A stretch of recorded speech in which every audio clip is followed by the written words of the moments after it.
Doctor, buenas noches. ¿Me escucha? ¿Me confirma, por favor? Hola, ¿cómo estás? Fuerte y claro.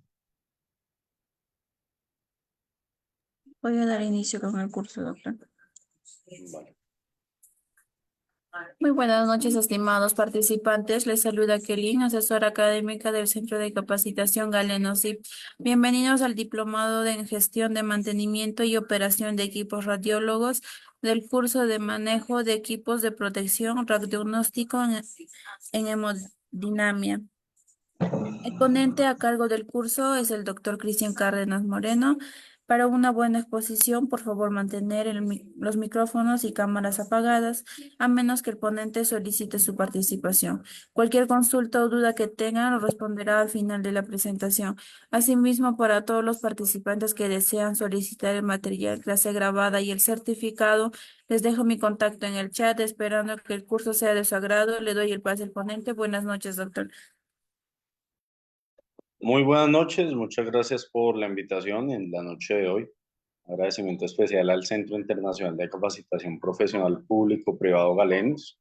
Un placer, me presento, mi nombre es Cristian Cárdenas, soy oficial retirado de la Marina de Guerra en Colombia, de la especialidad Sanidad Naval, dos carreras en el área de la salud, una en enfermería, otra en radiología e imágenes diagnósticas. Cuento con posgrados en el área de radiología forense, salud pública, docencia y didáctica universitaria y medicina táctica. Bueno, interrogo si el audio es bueno. ¿Es adecuado el audio? Sí, doctor. Vale, muchas gracias. Bien, sin más que agregar, vamos a dar inicio.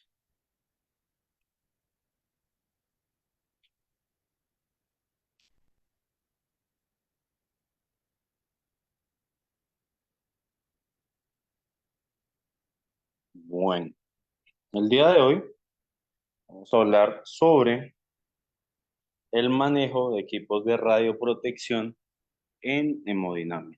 ¿Listo? Bien. Vamos a partir diciendo y especificando que la sala de hemodinamia, en geografía, cuenta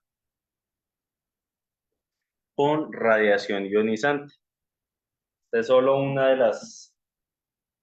de los tantos equipos de radiodiagnóstico donde utilizamos radiación ionizante. Teniendo entonces en cuenta lo anterior, van a ser la necesidad de poder educar, de poder concientizar cuáles son las formas de evitar que la radiación ionizante genere tantas consecuencias negativas para el ser humano, tanto a corto, mediano y largo plazo. Teniendo en cuenta lo anterior, entonces nace la radioprotección como solución a la concientización del tecnólogo en radiología e imágenes diagnósticas, también conocido en algunos lugares como licenciado, operador de rayos X. Vamos a partir teniendo entonces presente que la radiación ionizante, por su parte, pues genera diferentes consecuencias negativas para sí mismo. Definimos entonces la radiación ionizante como aquella radiación que no puede ser detectada con ningún sentido humano, ya que no se ve, no se escucha y no se va a sentir a través de los diferentes sentidos, órganos del cuerpo, ¿no? Esto va a conllevar a que la aplicación tecnológica de este tipo de radiación se encuentre sujeto a una serie de regulaciones con el objetivo de poder reducir el mínimo el riesgo que implica su uso. ¿En qué consiste la protección radiológica? Entonces, la protección radiológica consiste en aquella aplicación de conocimientos para conseguir que el uso de la radiación ionizante se lleve a cabo de manera que se vaya a evitar la producción de efectos biológicos adversos. Aplicado a la práctica, va a buscar que todo el personal, no solamente el tecnólogo en radiología, que es la persona que va a operar el equipo, sino que todo el medio en general, llámese enfermería, llámese profesional o técnico en enfermería, medicina, instrumentación quirúrgica, especialistas, pues estén directamente relacionados con la forma en la cual tienen que actuar dentro de la sala de hemodinamia. Por ello, vamos a centrarlo en unos objetivos fundamentales. Vamos a tener entonces en cuenta que el objetivo de la protección y la seguridad radiológica, pues va a ser evitar esa aparición de efectos determinísticos, va a ser buscar la reducción de la probabilidad de los efectos estocásticos. Y entre ellos, pues partimos de unos objetivos específicos como que, como la eliminación del temor a las radiaciones, sin ignorar ni mucho menos subestimar dicho riesgo, dar confianza al personal en el desempeño de sus labores a partir de diferentes programas de capacitación en el buen uso de radiaciones, porque la solución no es como tal dejar de usar radiación, sino saber de qué manera se tiene que usar, bajo qué condiciones, bajo qué circunstancias y cómo va a ser la forma en la cual vamos a protegernos de el uso de la misma. ¿Por qué? Porque literalmente el desarrollo de toda nuestra carrera pues radica en el uso de radiación ionizante.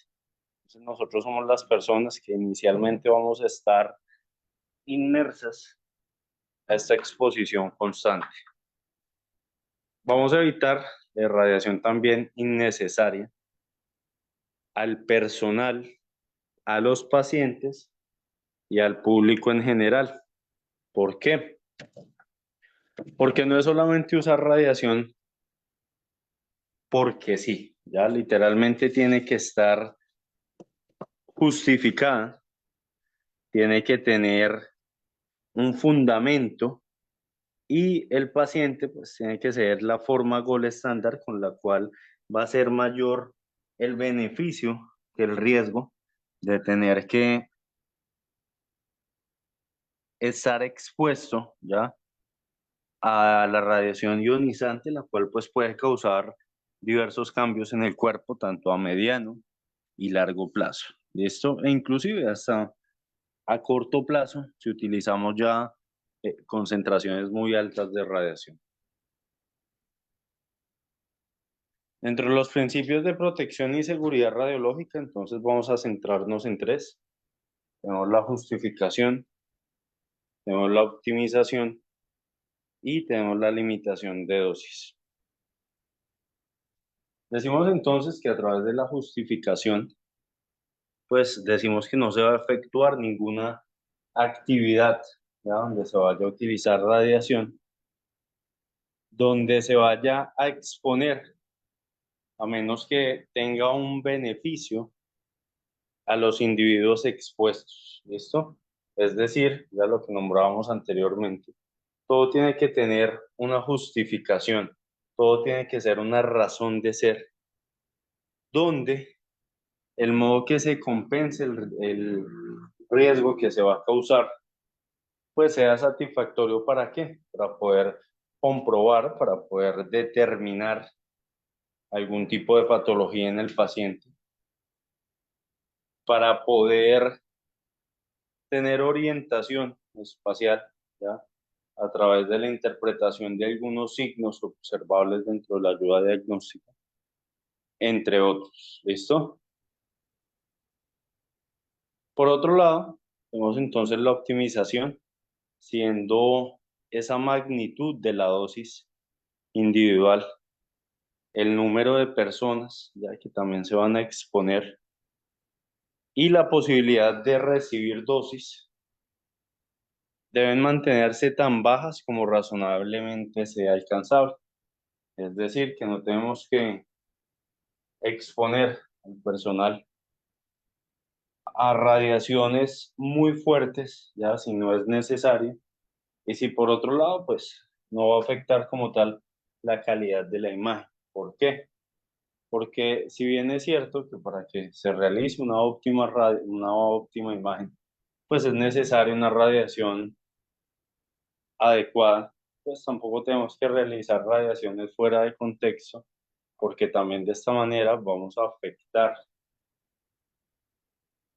la calidad de la misma, entre otros. Por otro lado, tenemos entonces la limitación de dosis. Dentro de esa limitación de dosis, vamos a tener presente que la exposición de las personas expuestas deben de estar sujetas a dosis límites o a un control de riesgo en el caso de exposiciones ya muy potenciales.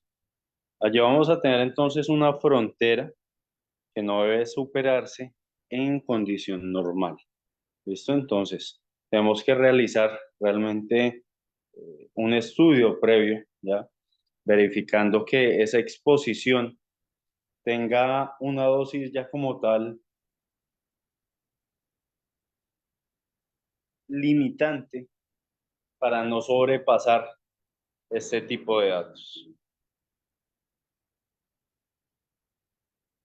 Por otro lado, tenemos entonces la irradiación y tenemos la contaminación. Dos términos que generalmente se suelen confundir, o se suelen utilizar de forma común, ¿ya?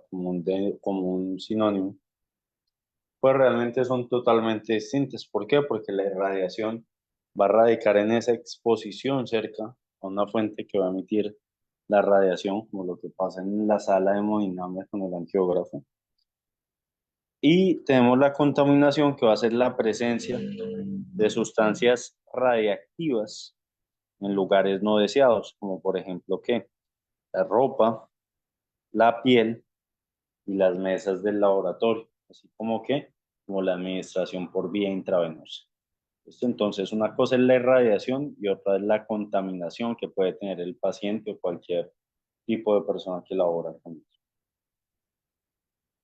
En prácticas con equipos de rayos X no puede haber contaminación. ¿Por qué? Porque sería un acto inseguro, sería un acto que no va a estar respaldado, ¿verdad? Por la Secretaría de Salud, ya que estaríamos en un peligro inminente de una exposición a contaminación de forma directa. En la irradiación, la fuente no se encuentra en contacto con la persona, se va a presentar en fuentes selladas, emisoras de radiación gamma y equipos de rayos X.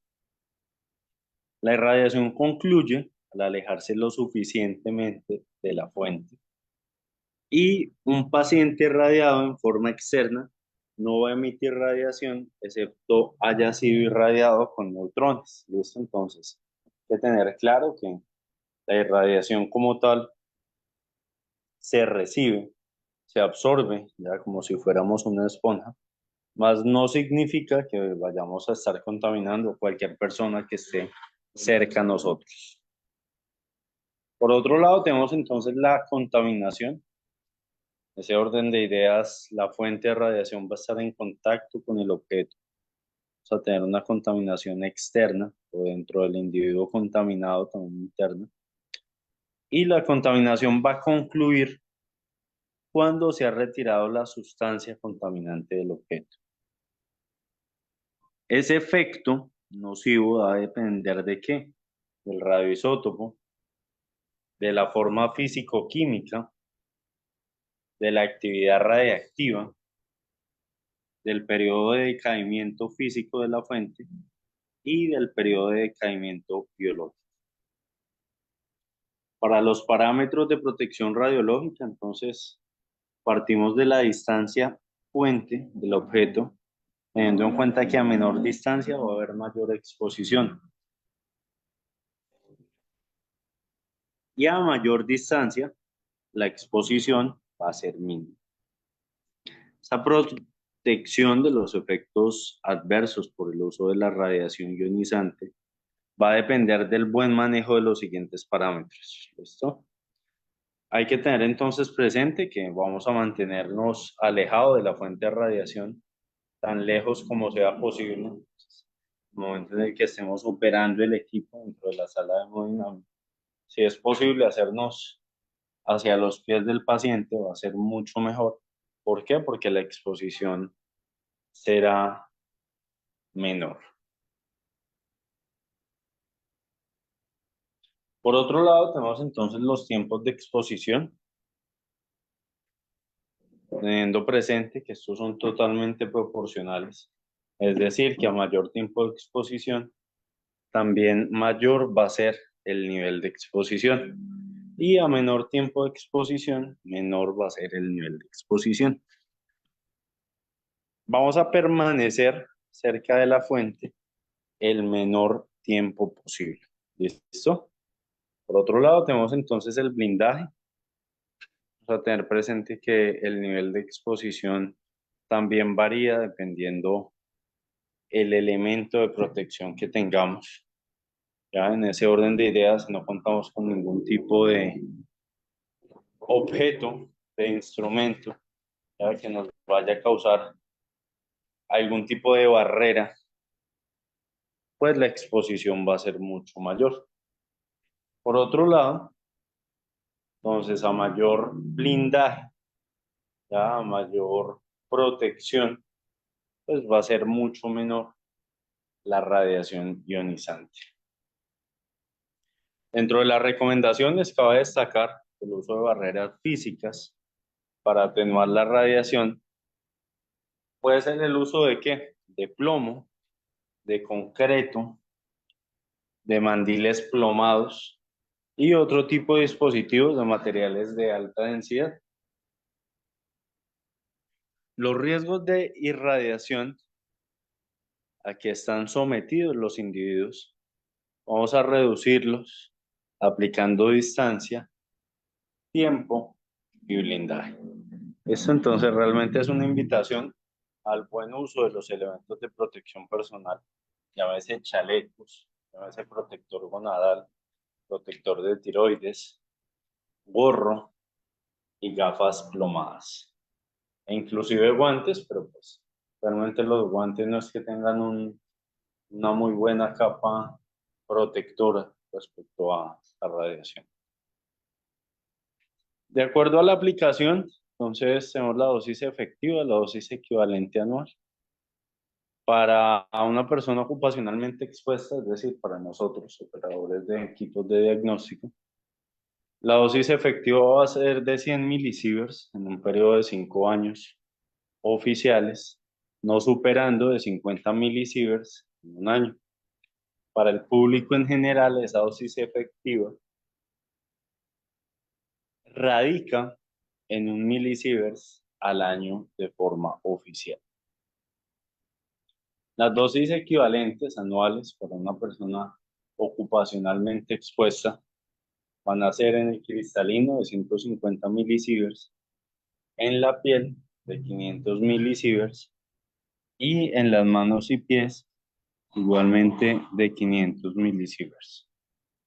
Por otro lado, entonces para el público en general, vamos a tener una dosis equivalente anual en cristalino de 15 milisieverts y en piel de 50 milisieverts. La aplicación del acrónimo ALARA va a tener especial importancia con el objetivo de poder reducir la dosis a valores considerablemente inferiores o los fijados ya como los límites anteriormente expuestos.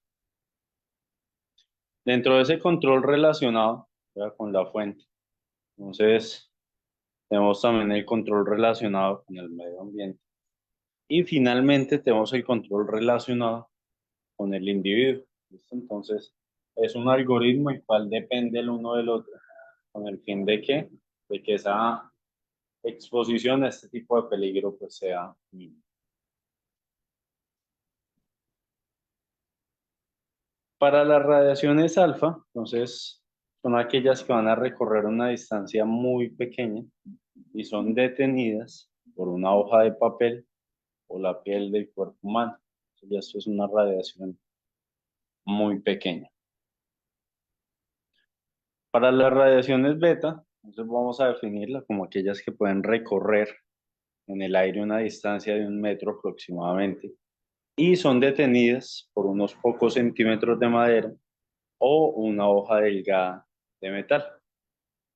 Finalmente, entonces tenemos las radiaciones gamma, las cuales van a recorrer cientos de metros en el aire y van a ser detenidas por una pared gruesa de plomo o de cemento.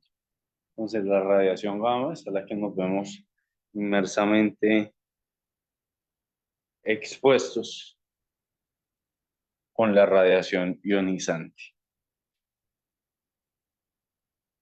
Los límites de dosis, vamos a definirlo como aquellas fronteras determinadas prácticamente como radiaciones ionizantes, las cuales van a tener ese efecto de prevención de efectos biológicos negativos. ¿Por qué? Porque tenemos entonces un límite de dosis, el cual varía dependiendo el grupo que se vaya a exponer. Entonces, no es lo mismo la exposición que va a tener una persona ocupacionalmente expuesta, que todos los días ya tiene que irradiarse, así sea un poco, aunque use todos los elementos de protección personal. Pero pues es el fin y es la fuente de su trabajo, ¿ya? Por otro lado, y no menos importante, entonces vamos a tener aquellos que solamente van a ir de forma ocasional, es decir, público, pacientes en general, donde esos límites de dosis pues van a ser relativamente bajos. Es que no es lo mismo una persona que va a ingresar de manera ocasional a una persona que trabaja de tiempo completo con la radiación ionizante. Entonces, por eso pues, se ha tomado una serie de decisiones como poder pensionarse un poco antes en comparación con otro tipo de profesiones, ya de cumplir cierto número de horas en la realización de sus funciones. Para ello tenemos entonces tres definiciones. Tenemos la dosis absorbida, entendida como esa energía suministrada por la radiación a la unidad de masa del tejido biológico. Tenemos la dosis equivalente, que va a ser esa dosis absorbida, corregida por el distinto daño que va a producir el distinto tipo de radiación. Eso vamos a conocerlo con el nombre de factores de ponderación de la radiación. Y tenemos la dosis efectiva o dosis, entendida como aquella dosis equivalente, corregida por la diferente sensibilidad al daño de los distintos órganos y tejidos, donde vamos a tener presente los factores de ponderación de cada tejido. Y es que a veces el que más se deja pasar por alto, pues van a ser los cristalinos, ya ubicados en los ojos. Esos son órganos altamente sensibles, ya donde va a ser necesario, pues, siempre dentro del quirófano o dentro de la sala de hemodinamia, el uso de qué? De lentes plomados. Porque esta pues va a ser la única solución viable, la única solución sincera, ya para poder proteger los cristalinos. Por otro lado, para el cálculo de dosis efectiva, entonces decimos que cada órgano, cada tejido, va a tener una contribución del daño total de la persona que no va a estar en proporción directa con el volumen de ese órgano con respecto al conjunto del cuerpo humano. Dentro de los límites de dosis en exposición, ocasionalmente en mujeres, los límites de dosis para la exposición ocupacional de todo trabajador son de aplicación en el caso de exposición ocupacional y también en el de mujeres no embarazadas. En caso de estar en un embarazo confirmado, se va a aplicar un límite de dosis equivalente suplementario a la superficie abdominal de 2 milisieverts durante el resto del periodo del embarazo. ¿Listo? Entonces, aquellas mujeres que se encuentran en estado de gestación, sí o sí van a tener entonces una limitación en la realización de sus funciones, pero se puede buscar otro tipo de soluciones como una reubicación laboral si son los operadores de los equipos que se encuentran en estado de gestación. Por otro lado, entonces tener en cuenta que cuando una mujer en estado de gestación llega a realizarse un estudio, pues lo mejor es que sea mejor y sea comprobado que esa irradiación va a ser justificada. Esto entonces, por ejemplo, podríamos justificarla en qué? En un cateterismo cardíaco, esto que es una urgencia. Pero tendríamos entonces que eh, verificar, ¿ya? Primero que todo, que pues, la paciente se encuentre enterada de su estado de salud, de su gestación, de su condición, y se va a llenar entonces un documento que se llama un consentimiento informado, cual debe ir emitido y firmado no solamente por el profesional, por el médico, por el especialista, sino que a su vez ya debe ir firmado también por la persona que se va a exponer, con el objetivo de dar a conocer que entiende qué tipo de consecuencias a corto, mediano y largo plazo puede tener esa exposición a radiación ionizante. Listo, entendido lo anterior, entonces a partir de allí ya vamos a realizar el estudio ya bajo previa orden del médico, teniendo en cuenta que si es la ayuda diagnóstica gold estándar para poder tratar esa condición, ya será justificable el uso de la misma. De lo contrario, entonces podemos utilizar otros medios de ayuda diagnóstica, como por ejemplo el ultrasonido, ya también conocido como ecógrafo, o el resonador magnético. Dentro de los límites de dosis, ya para el paciente decimos que los pacientes no tienen límites de dosis, ¿listo? En radiodiagnóstico, la dosis entregada va a ser la mínima posible y eh, dentro de la definición y la delimitación de áreas de trabajo, entonces vamos a tener un área controlada y vamos a tener un área supervisada. ¿Cuál va a ser esa área controlada? Ya literalmente en la sala de procedimientos donde se encuentra ubicado el angiógrafo. ¿Listo? Donde tenemos la consola de mando, donde tenemos el paciente como tal. Ese va a ser el área controlada. Por otro lado, tenemos entonces el área supervisada, donde, aunque no esté ubicado el equipo, pues hay posibilidad de que reciban un poco de radiación. Entre ellas, la sala de espera, la oficina de informes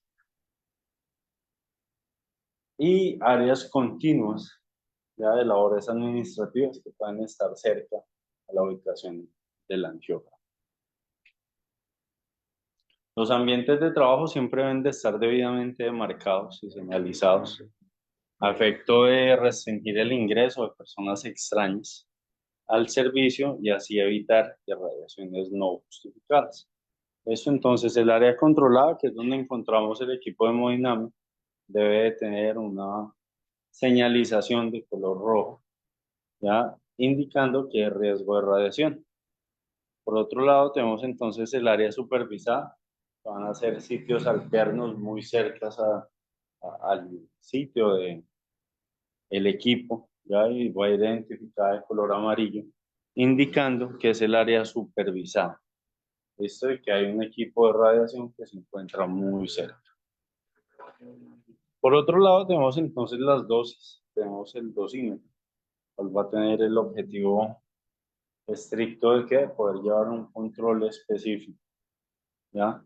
De acuerdo a la cantidad de radiación que pueda concentrar un ser humano en diferentes ambientes, ¿ya? Y es por eso que hay que tener claro que el dosímetro no es un instrumento que evita la radiación, sino que es un instrumento que mide la radiación. Y a partir de esas medidas, lo que vamos a hacer es comenzar a buscar acciones de mejora. ¿Listo? Los dosímetros tienen la cualidad de medir en colores diferentes cada mes con el objetivo de no llegar a confundirlos, igualmente vienen marcados, donde cada mes pues vamos a buscar la forma de que de poder realizar una reunión, de poder verificar cuánta es la cantidad de radiación que estuve expuesto o que voy a estar expuesto, y a partir de allí pues sacar conjeturas. ¿Ya? Si de pronto es un mal uso de los elementos de protección personal por parte del trabajador, o si por el contrario nos encontramos ya a un equipo el cual está emitiendo radiación más fuerte de lo que se espera, y pues está irradiando no solo el personal operativo, sino a todo el público y el medio ambiente en general. Dentro de la clasificación de los dosímetros tenemos de película, inline, termoluminiscentes y digitales. Estos los dosímetros no protegen, solamente informan qué cantidad de dosis se recibe. Entonces, para la protección radiológica siempre vamos a evitar la realización de pruebas innecesarias, es decir, irradiar un brazo, una pierna, una mano, con el objetivo de volver a corroborar información. Vamos a evitar las repeticiones de prueba por movimiento. Vamos a hacer el estudio solo en el área de interés, porque hay que cerrar muy bien el cajón. Vamos a implantar la tarjeta, la ficha individual y finalmente pues el uso de EPP o elementos de protección personal. ¿Ya? Estos pues siempre con el fin de ¿qué? De poder dar un tiempo adicional, de poder contribuir, ¿ya? En la protección de la radiación. ¿Listo? Pues los elementos de protección personal, entonces vamos a contar con guantes estériles para poder colaborar en procedimientos quirúrgicos. Vamos a contar con el uso de batas. Vamos a contar con el uso de zapatones, de gorros, de tapabocas e inclusive de monogafas. Esto, pero pues las monogafas realmente no nos van a causar un alto impacto ya en el momento en el que vayamos pues a utilizar ese tipo de elementos de protección. ¿Por qué? Porque nosotros ya estaríamos entonces trabajando con radiación. Ya, y los elementos de protección personal, en ese orden de ideas, va a ser un gorro plomado, unas gafas de protección para el cristalino. Ya vamos a tener en cuenta unos delantales, unos protectores gonadales, entre otros. Eso entonces hay que utilizarlos en conjunto, ¿ya? Con el fin de que no solo se esté brindando protección, ¿ya? A un lugar en específico y con una serie de condiciones específicas, sino realmente a todo el mundo en general. Dentro del equipo de angiografía, entonces va a estar coordinado por el radiólogo o el cardiólogo intervencionista, por el médico ayudante, por el técnico, el tecnólogo, el licenciado en radiología, por el enfermero y por la instrumentadora. Dentro de ese consentimiento informado, entonces debe ir de forma interrogativa y evaluada el paciente. Tenemos que colocar antecedentes médicos, como lo es hipertensión, diabetes, alergias, y explicar también el riesgo del procedimiento del paciente antes de hacerlo. Por otro lado, tenemos los riesgos y complicaciones, como lo van a ser hematomas, trombosis, disecciones, infecciones en el sitio de punción, reacción al contraste y control postprocedimiento con radiación.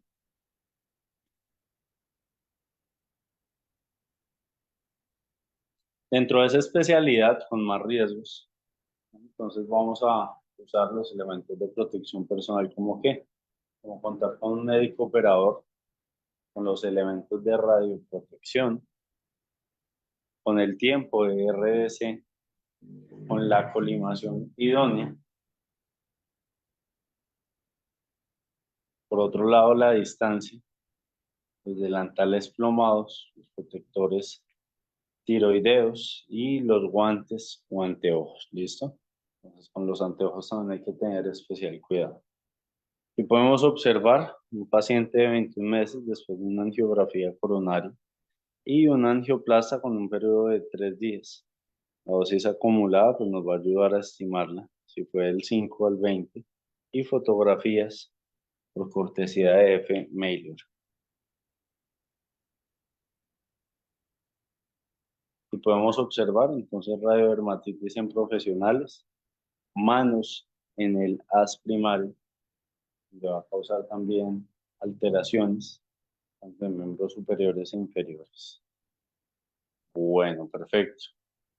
Muchas gracias por su tiempo. Tener presente entonces que los equipos deben de ser impartidos primero con una breve inducción sobre el funcionamiento de cada uno de estos. Y a partir de allí, pues, buscar la forma de siempre tomar en cuenta el uso de los elementos de protección personal. ¿Por qué? Porque es algo que vamos a usar día a día en nuestras carreras. ¿Ya? Y qué mejor que poder cuidarnos en salud, qué mejor que poder tener ese sentido de pertenencia y ese sentido común de hacer un uso responsable de la radiación ionizante, no dejando puertas abiertas, no exponiendo el personal que no se encuentra dentro de la sala.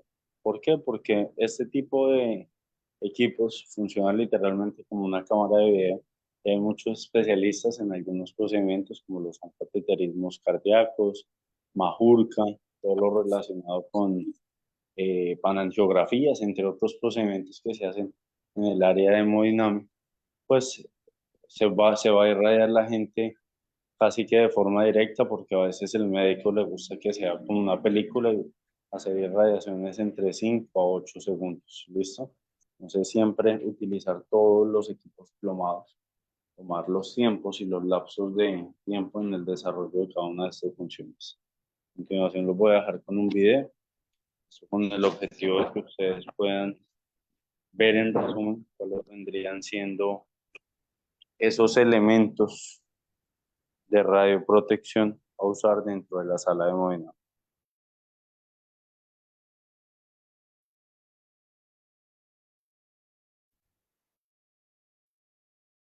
Tengo una consulta, profesor.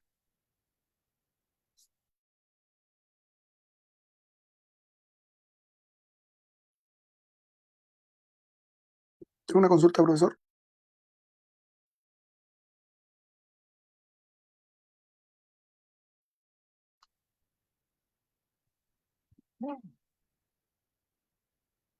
Sí, señor, cuéntame. Eh, bueno, básicamente pensé que iba a fortalecer o a hablar más con respecto a, a- a la exposición que se tiene con los diferentes equipos de hemodinamia, como en este caso un angiógrafo, a diferencia con un arco C, o también lo de otros equipos radiológicos que se puedan utilizar en estos pabellones quirúrgicos, donde el personal es el que más expuesto está a algunas nuevas técnicas o métodos de protección radiológica, como el uso de doble dosímetro, uno por fuera del delantal plomado, otro por dentro, si se está utilizando termoluminiscencia en los lentes plomados para hacer básicamente ver cuánta radiación está llegando a nivel superficie. Esas cosas yo pensé que iba a indagar en este curso, pero solamente habló de la protección radiológica de forma general en todo lo que es imagenología. ¿Me podría, qué es lo que se está haciendo usted, por ejemplo, en lo que es pabellón quirúrgico, con un angiógrafo o equipo de arco C? ¿Cómo se está protegiendo el personal al momento del disparo, principalmente los médicos que no pueden salir en el momento de la operación y donde está pidiendo imágenes o video al profesional experto que toma las imágenes? ¿Cómo lo están haciendo para saber cuánta dosis está llegando a nivel de superficie? Eso todavía está totalmente en pañales a nivel Latinoamérica. ¿Por qué se lo digo? Porque tampoco hay formas de poder registrar la dosis con detectores en tiempo real, que eso es lo que yo estoy tratando de implementar. Detectores que no sean termoluminiscentes, que cada 3 meses o cada cierto tiempo tengo que hacer las mediciones, sino en tiempo real y a través de una pantalla saber cuánta radiación está llegando en tiempo real a cada funcionario. Quiero saber si ustedes están implementando algo así similar o pretenden hacerlo a futuro. Perfecto. Bueno, te cuento. Realmente en los hospitales donde yo he laborado, ¿ya? Únicamente utilizamos los dosímetros y aquí, por lo menos en Latinoamérica, en Colombia, no se tiene de igual manera un dato cuantitativo en tiempo real. Efectivamente, pues sí se va a hablar ya específicamente de algunos elementos de protección personal, ya que se van a usar dentro de la sala de hemodinamia, ya, pues para ello sí les voy a compartir un video, ya, eso con el objetivo de que se pueda tener un poco más de claridad con el uso de cada uno de esos elementos de protección personal. ¿Listo? Entonces, a continuación, que vamos a dar a conocer, ¿ya? A través de un video explicativo por un tecnólogo o licenciado, ¿ya? En radiología de imágenes diagnósticas, cuál va a ser el uso detallado de esos elementos de protección. Listo, entonces a continuación te lo voy a reproducir. Ya se va a hacer el cierre a modo de resumen de la radioprotección en hemodinámica, ¿vale? Gracias, súper. Vale, con gusto.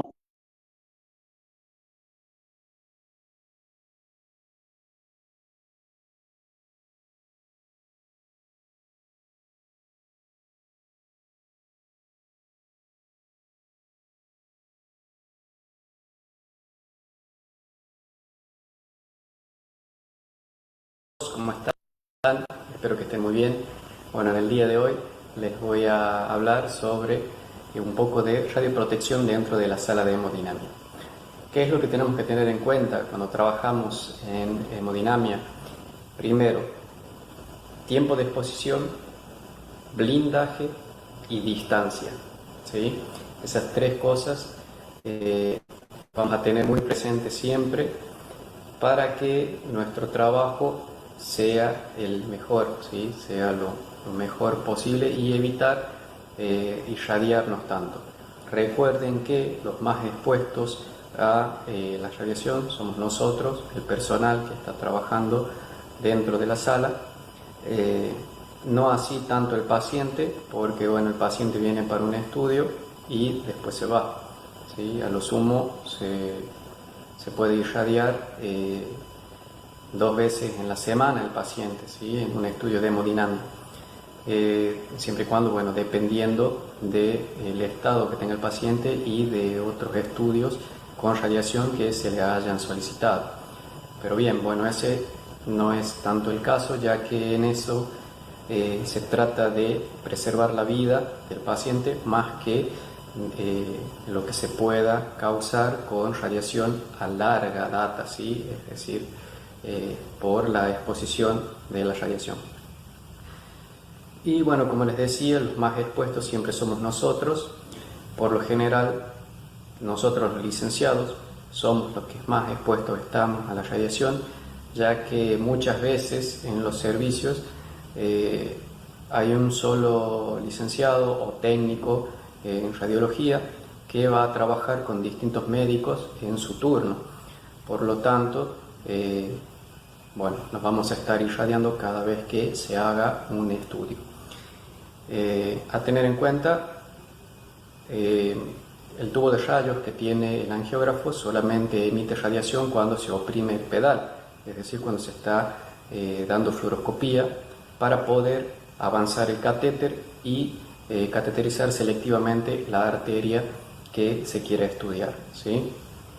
Entonces, ¿cómo vamos a hacer para tratar de que la radiación nos afecte lo menos posible? Tiempo, ¿sí? Tiempo de exposición, es decir, tratar de que el operador o nosotros, si es que estamos a cargo de dar fluoroscopía, es decir, de apretar el pedal para que el tubo empiece a dar radiación, sean cortos, ¿sí? Los tiempos tienen que ser cortos, tenemos que ser rápidos, lo más preciso posible con las angulaciones que hacemos para cada arteria o tramo arterial que estemos estudiando. Tratar de no repetir proyecciones, ¿sí? Y el uso del chaleco. El uso del chaleco fundamental para, ya sea tanto para nosotros, los licenciados, o para los operadores o el enfermero, ¿sí?, que está realizando el estudio. Después también otras cosas necesarias para la protección del personal es todos los elementos de radioprotección que tienen los equipos actualmente. ¿Cuáles son ellos? Bueno, aquí a mi espalda, acá están observando una platina de plomo, ¿sí? La voy a mover un poco para que la puedan observar.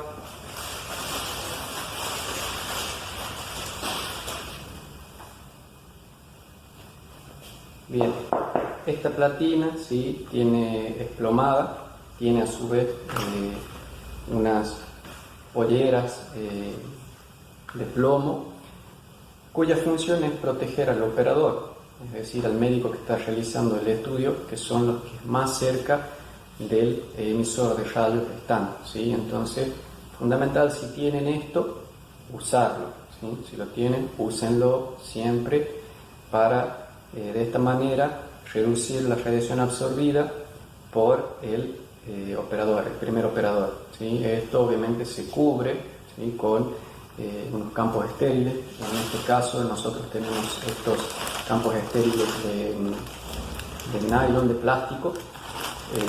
Esto no está en uso obviamente, pero en el momento de realizar el procedimiento lo que hacemos es abrirle un campo de estos al médico, lo cual lo va a tapar, entonces él puede con sus guantes estériles manipular esta platina, ¿sí?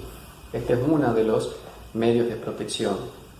Otro que se los voy a enfocar ahora a continuación, que lo tengo acá abajo, lo estoy tocando acá, también es plomado, ¿sí? Esto viene para colocar entre el médico, ¿sí?, y el tubo de rayos.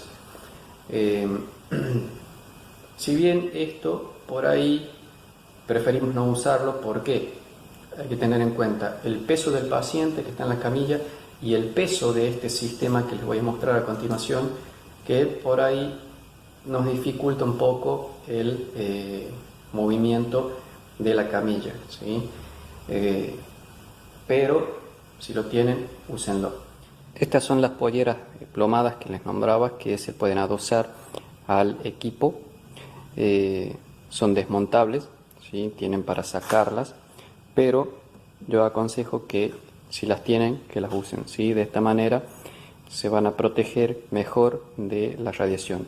Recuerden que el tubo es el que está ahí dando rayos y el médico operador siempre va a estar ubicado acá en esta zona, ¿sí?, porque es donde se encuentra la ingle del paciente si se hace un acceso femoral, o radial, ¿sí?, si estamos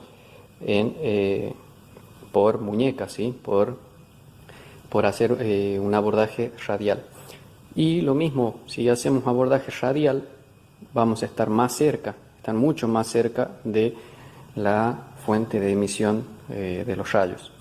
Entonces, si tienen todo este sistema, aconsejo que lo usen. Y fundamental la distancia entre el intensificador y el paciente en la zona a estudiar, para que de esta manera se reduzca la radiación dispersa que sale del paciente. Recuerden que en este tipo de equipos el tubo emisor de rayos se encuentra en la parte de abajo, ¿sí?, y esto de arriba vendría a cumplir la función de nuestra placa radiográfica. Entonces, mientras más cerca se encuentre el intensificador a la zona en la que se va a estudiar, menor va a ser la radiación dispersa que vamos a estar recibiendo, ¿sí? Por allí, en nuestro caso, que somos los que más alejados estamos del tubo. ¿Por qué les digo que somos los que más alejados estamos? Porque la cabeza del paciente está acá. Si quiero estudiar cerebral, yo tengo la cabeza del paciente cerca del intensificador y yo estoy en el otro extremo de la camilla, ¿sí? Entonces estoy aproximadamente en este equipo donde tengo los comandos para manejar el angiógrafo estoy casi a 2 metros de distancia de la fuente emisora de radiación y tengo toda esta protección que les acabo de mostrar, más el primer operador que está aquí siempre manejando los catéteres. Entonces, prácticamente nosotros los licenciados somos los que, por así decirlo, estamos un poco más protegidos, ¿sí? ¿Por qué? Porque estamos más alejados de la fuente emisora de radiación. Recuerden que la distancia es un factor importante para no recibir radiación. La radiación a los 2 metros de distancia ya es nula, ¿sí? En este tipo de equipo. O sea que mientras más lejos me mantenga de la fuente emisora, mejor, ¿sí? Y en la mayoría de los equipos, como ya lo mostré creo anteriormente en otros videos, pero bueno, se los voy a mostrar aquí a continuación, estos equipos ya también traen los 3 niveles de dosis de radiación para trabajar. Radiación baja, media y alta. ¿Cuándo los vamos a utilizar? Cuando la zona a estudiar sea muy grande, es decir, en pacientes ya muy obesos, en los que la radiación baja no nos permite observar con claridad lo que queremos ver. Bueno, vamos a variar un poco esta dosis de radiación para poder dar una mejor calidad de imagen. Pero bueno, recuerden, si aumento la dosis de radiación, reduzco el tiempo, ¿sí? Trato de reducir el tiempo de exposición, es decir, el tiempo en el que estoy realizando fluoroscopía, para evitar de esta manera irradiarme yo, irradiar al médico y a los enfermeros, al instrumentador, a todos los que estén dentro de la sala, ¿sí? Y el uso de los chalecos, fundamental, ¿sí? Fundamental dentro de la sala de hemodinamia. Cada vez que se haga un estudio, cuando ingresen a la sala, colocarse el chaleco plomado con protector tiroideo, ¿sí? Y bueno, y si tienen personal femenino en la sala, siempre recuerden preguntar: ¿estás embarazada o no estás? ¿Sí? ¿O crees estar embarazada? Bueno, en estos casos, obviamente, uno ya por cuestiones personales, si fuese mi caso, yo fuese mujer y estoy embarazada, obviamente le voy a avisar a mi jefe o al jefe de servicio que no voy a poder ingresar a la sala cuando se esté emitiendo radiación, ¿sí? Para protegerme. Y bueno, quiero hacer acá una especie de pausa y hablar un poco sobre los chalecos plomados y tipos de chalecos plomados.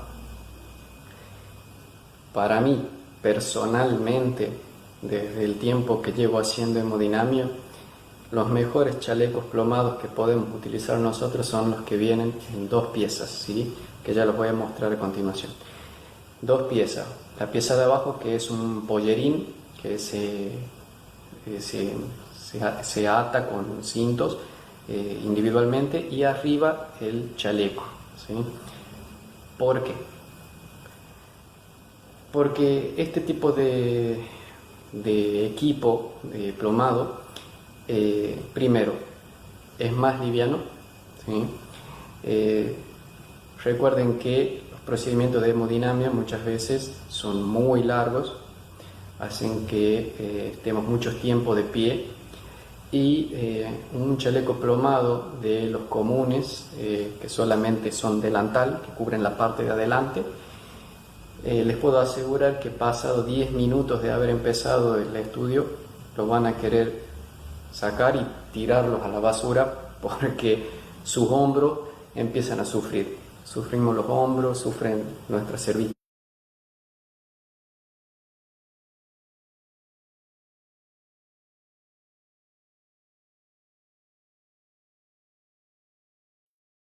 Bien, perfecto. Y más allá del hecho del peso, ya que emite el chaleco plomado, realmente es que este tipo de faldones, por así decirlo, ya, porque nos van a cubrir tanto en la parte anterior como en la parte posterior del cuerpo, pues son muy prácticos en el momento en el que inclusive hay que asistir al médico, ya pasando algún tipo insumo, ¿ya? Y tenemos que dar la vuelta pues para poder alcanzarlo, ¿no? Bien, entre otros tips, ya dentro de la parte de radioprotección en hemodinamia, es tener también en cuenta, ¿ya? Que siempre que se vaya a irradiar, ¿ya? Pues estemos avisando de forma constante si somos nosotros las personas que estamos manejando el fluoroscopio, ¿ya? Y nunca utilizarlo de manera inadecuada solo porque se pensaba que el médico quería rayo, ¿ya? Que el médico quería irradiar, sino realizar cualquier procedimiento a órdenes y siempre preguntando y verificando si todo el personal se encuentra con los elementos de protección personal. Bueno, perfecto. Fue para mí un placer haber contado con la participación de cada uno de ustedes en la noche de hoy. Muchas gracias por su tiempo.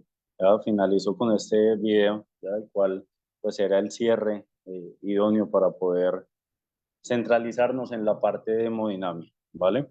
No siendo más, les agradezco por su disponibilidad, deseándoles una excelente noche a cada uno de ustedes, buen viento y buena mar para todos. Muchas gracias. Gracias, profesor. Gracias. Gracias, buenas noches.